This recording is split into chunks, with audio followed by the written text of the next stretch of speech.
Hey, how's it going? All right. Happy Thursday. So hope everybody's having a good week and that everything is wrapping up nicely in advance of Family and Friends Day. That's tomorrow. So this is the third iteration of office hours for static analysis. And we're going to continue to follow the same kind of script that we've been using for the past couple, where we're starting off with demos. And Daniel's got one that we held from last week. So we want to show multi-project support and spot bugs for Java. Awesome, thank you. I'll go ahead and share my screen here, and then we can dig into it. So let me get these controls out of the way so I can see what I'm doing. So first off, I wanted to show off that we now have a test project for mono repo support for spot bugs. It's located in our group tests, which is where we store our downstream QA dependencies. And so when spot bugs gets ran as a test as a part of its pipeline, it executes tests on this now. So this support should be locked and loaded for the future. And so what I had done was I actually took all of our different QA downstream projects that have vulnerabilities, and we assert that they are found for spot bugs, which supports multiple languages, and put it all into one without any connective glue with regards to the JVM or Java or Maven or any of those saying, hey, all these projects are here. It's just these projects. In reality, they could be seen as disparate JVM language projects here. Um, and so I created this, and then here I'll show off the GitLab CI real quick. When we create a downstream QA dependency, there's a little bit of extra glue here, but it's your basic SAST GitLab CI, which kicks off the SAST jobs. But then we've got a couple other configuration values for us testing this as a downstream test project for spot bugs. And so that's what some of this is regarding. And one thing to note, all of the we have a default value for SAST excluded pass, and test is included in that. And with that being included and these being test projects, we have another issue to remove that out of the class path. But right now, some of these vulnerabilities wouldn't be found because they would fall under that test exclusion, so to speak. And so I'm setting that to empty right now. And so that's why this is working. And then this is the SAST job to assert that our expected list of vulnerabilities matches what actually is shown up. And then now I'm going to go ahead and jump over to a pipeline that ran. And we can see here's the actual SAST job, and then here's that QA SAST job asserting that our two expected and results match. And when I click into the actual SAST job, we can see, let's scroll up because it's kind of long. We can see that it actually found a Maven project, a Gradle project, Maven project in there's a multi-modules test repo or test folder in there. There's Scala, and it found all these projects. And then you can see it goes ahead and does its thing. I have debug turned on, so all of these blue lines would not show up in just a generic import of the SAST or inclusion of that SAST template. So just to know, this would be a little bit shorter for most customers using this. And then we can see that the job succeeded. I think I saw there was a fancy way to pull up the security vulnerabilities it found. I remember seeing Thomas do that the other day. Go Where back to was the that button? pipelines. Go I'll back to go the back to pipeline. the pipelines. Okay, that's what it was. So if I go back here, now we can see security here, and we'll see that it found a number of issues. And most importantly, though, we'll see that it found it in the Scala directory, the Gradle directory, Groovy, Maven, Gradle, Groovy, Maven, and then eventually Maven multi-modules should be, yep, here we go. So it found issues in each and every one of those directories that are just subdirectories inside of this repo and are multiple projects that should each be scanned. I think that concludes my demo. Are there any questions? I'm going to add in a couple of notes on Oh, this. please. So what you saw demonstrated in here also included the CI YAML file. It's not that everything needs to include all of this. What is being shown here is that this works with the default SAST vendor template. This is some additional work that is necessary for us to use this particular project as a downstream QA project when we build the spot bugs analyzer itself. And I'll let Daniel correct me if I'm wrong. No, that's absolutely right, and that's good to highlight. Really, technically, all that would be needed is these 2 lines in the comment's not needed, but basically you just need to include our SAST vendor template, and it should work. The rest of these configurations have to do with the fact that we're using this as a downstream test project. And the other thing Great that I'll note. note, and I'll add this to the agenda itself, is that this particular project is executed every time that we build spot bugs. So if there's a regression in this capability, we'll catch it going forward. Yeah, I can show that as well. Let's see if it pops I got up. it. Yeah. Oh, you did. Okay. Yeah, cool. I've got it. Thank you. I've got an MR that shows it, and I'll point to the CI YAML. So. Okay. Thank you. And now I'll be quiet. No, that's good. Any other questions or notes? Question over here. This is awesome, Daniel. I actually had a conversation with a customer yesterday with monorepo scanning and their Maven projects. They were running into a scan situation where it was taking around an hour because they had maybe 30 services in the repository. So the suggestions I gave to him were looking at the precompile options for Maven with spot bugs. The other suggestion I gave to him was looking at changes specifically on the directory and only running on scans when changes occur. What was the other suggestion? I think CI project director was another one, if that was another variable they wanted to take advantage of and leverage. Do you have any other suggestions or best practices on speeding up those build times when you're dealing with the monorepo and spot bugs? Yeah, I have a couple thoughts, and then I'll also see if Lucas or Thomas have anything to add. One, I think you're absolutely right with the pre-build. The pre-compile flag is key because I would expect as a part of any pipeline, you would want to do a build. And so might as well reuse that step in terms of time savings, but in terms of also simplicity, like it eases a lot of problems that can be caused with the fact that we are trying to provide an environment that has all the Java JVM languages installed and configured in such the way that your project will compile. And I think with the JVM languages particular, there's quite a variance in terms of project setup and environment needed to build. So that pre-compilation solves that. So that also kind of gets 2 birds with 1 stone, so to speak. Yeah, I think the other options too, I wouldn't have necessarily thought of, but are great suggestions as well. Lucas, Thomas, anything else to add? No, I think that covered it pretty well. Unfortunately, I don't have a silver bullet for that. They come in all shapes and sizes, it seems like, from our customer side. Thank you.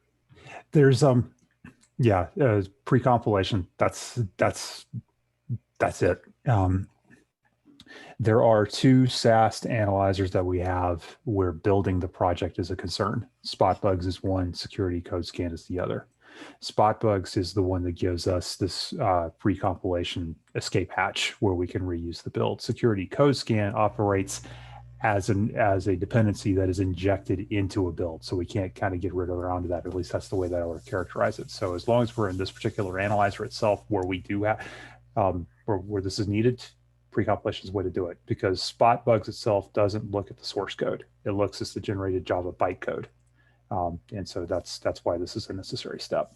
And because we're doing our best to make this turnkey, we're not going to be able to adequately support optimizations in the build steps that the customers may need or may desire. So yeah, that was a spot on recommendation. Thank you. Great questions. Anything else? All right, it's back to you, Thomas. All right. I see nothing else as far as tech support. I see one question for Q&A. Joe, you've got it. You want to talk about that? Yeah, so let me share my screen here.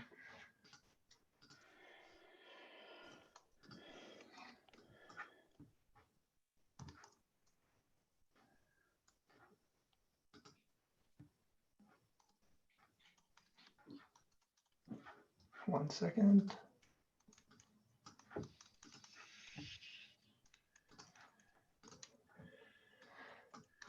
Yeah, so a little background on this question. So we're starting to have customers ask about just general Kotlin support. Right now we know we have is it MobSF? Is that how you pronounce it? MobSF, I don't know.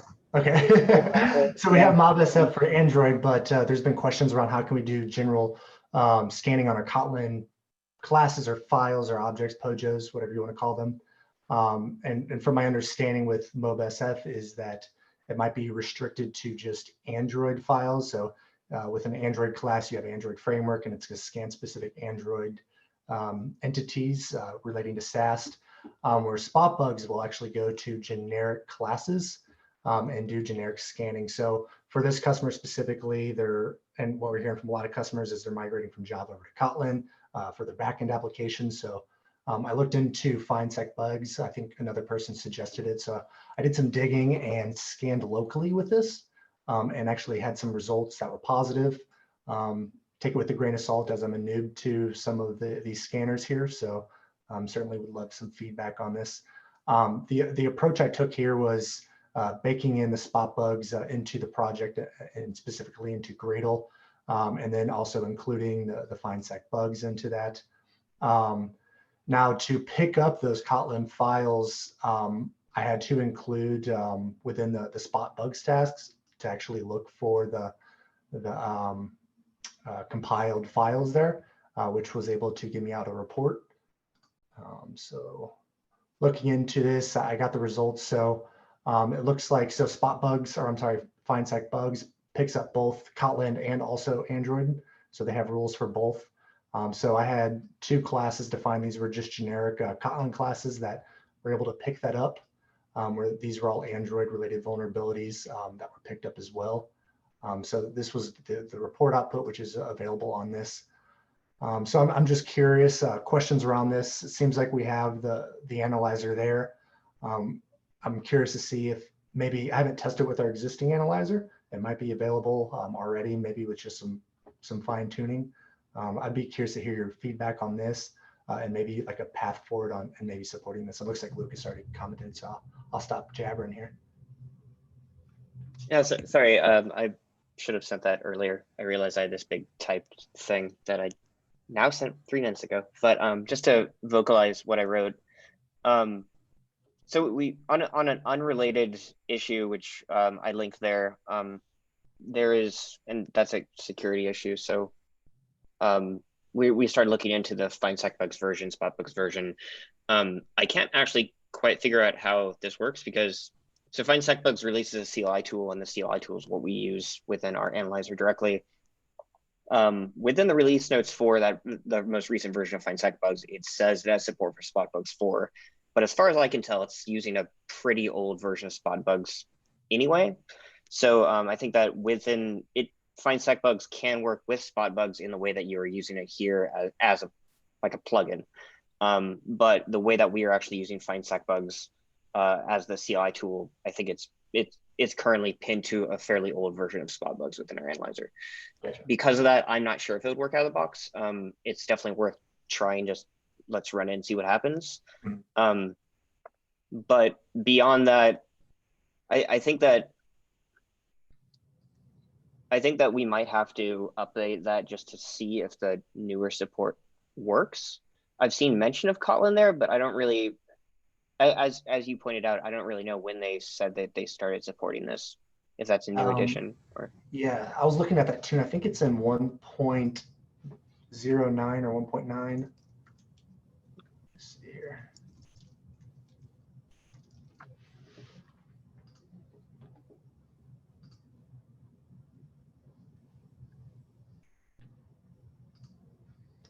So they made some additions with additional rules on 111, and then I think it was 1.9 when they placed it in there.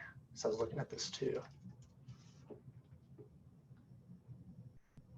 Yes, so they started putting some samples in there. Looks like that was probably the first. Yeah, so it might work. We should definitely run it and just see what happens. Yeah, I think that the biggest culprit for that would be our older version of spot bugs. I don't quite know what that will do. Since find sec bugs, we pretty much only need spot bugs there for well, the basic framework, and then there's like I think there's like 4 spot bugs rules in addition to the find sec bugs ones, which is the majority of the security rules there. Yeah, I'm not sure. I think that we just need to run it, see if it works, and if not, just go from there. It's just not something we've really looked into much, but it's really exciting to see that we have the potential to run this. Yeah. That'd be really cool. I appreciate the exploration here because there's a lot to unpack. So when you think about Android projects, or actually let's just say Java in general, we've got 2 analyzers that can potentially scan Java and Kotlin. We've got SpotBugs and we've got MobSF. I think it's interesting when we start having multiple analyzers looking at the same language. It brings up the possibility of what happens when each analyzer finds the same thing and it shows up as 2 vulnerabilities. So that's something we're going to have to think about long term. But I do think it's probably worth trying to modify our SAST CI template to just add Kotlin to our detection rules for spot bugs and just see what happens. I'm not sure if we've actually tried that or not. I do know a customer has played around with that. I linked that in the document or in the notes for this meeting. Feel free to look at their sample CI. I think this is one where, like you said, we've just got to try a few things. Let's try getting our existing spot bugs analyzer running and detecting Kotlin. I do think MobSF has the potential to do more general scanning. Today, we focused it on only detecting iOS and Android projects to avoid the duplicate problem. So yeah, I encourage anyone who's interested to definitely look into this and report back to us. If it's as easy as updating our SAST CI template, that certainly is something that we could quickly push through. I will mention that mobile scanning MAST is a key capability for Gartner in the Magic Quadrant for 2021. So any additional development we have here is certainly going to be beneficial. Yeah, thanks, Taylor. And I was thinking that too, is if you do have an Android project and both of our analyzers pick up that language, what do you go with and how do you handle the duplicates? And I think that's a good point to raise. Yeah, and I think you're also detecting an interesting shift too, that we are starting to see companies move to Kotlin outside of mobile. I think we'll continue to see that. I think the same thing is happening with iOS with Swift. So it's definitely something for us to watch. And I definitely think it's worth any effort if anyone's digging into this.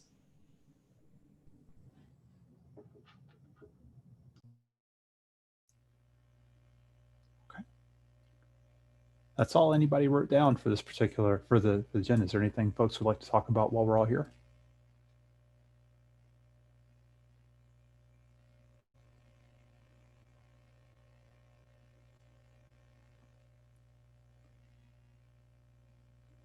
Silence means no. Okay, well, thank you very much for everybody for your time and attention. We appreciate it. We appreciate your questions, and we hope that this is a useful forum.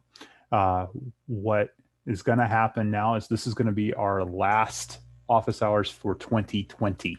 I'm going to go ahead and cancel the next 2. We'll resume this back in January. That's just to be respectful of the of anticipated time off that folks are going to be taking over the next couple of weeks. So hope everyone, if you're taking time off, has a great time with family for the end of your festive period. And we'll talk to everybody soon.